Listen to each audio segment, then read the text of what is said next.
to replace your cabin air filter, you're going to open your glove box. There's a little clip in here. So there's this little clip right here, and you're going to have to pull this and feed it through the hole.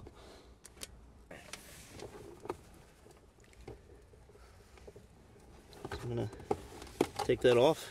That's right there. Don't worry, it's not going to disappear.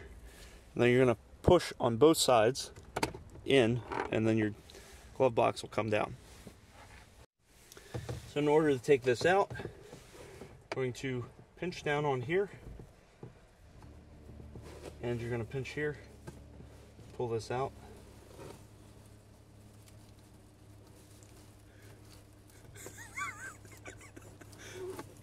You can remove the old air filter. So clearly my friend has never replaced this in their entire life. Get all the other debris out of here as best you can. And I would highly suggest this person replace their air filter, but currently they don't have a replacement. So for this unit, all you would do is you would pull up on this and it basically slides out. Make note of which direction it actually says it's in. So this is just numbers upright. Anyway, I'll leave a link in the description to a new cabin air filter that my friend's going to be purchasing very shortly. But we don't have it at the moment, so we're going to reinstall this. So to get this to go back in, you want to put it in the back clips first. And then you'll push down on the front. In order to reinstall it, you would go and you would just push it back. The two sides would clip in. Grab a hold of that little retaining thing.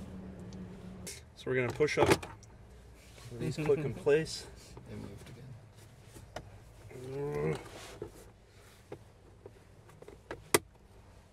So we're going to push this up.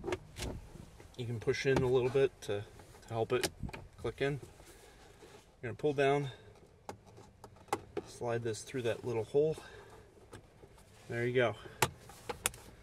So that's how you replace your cabin air filter on a 2006 Hyundai Tucson. Thank you for watching. Please subscribe. Have a great day.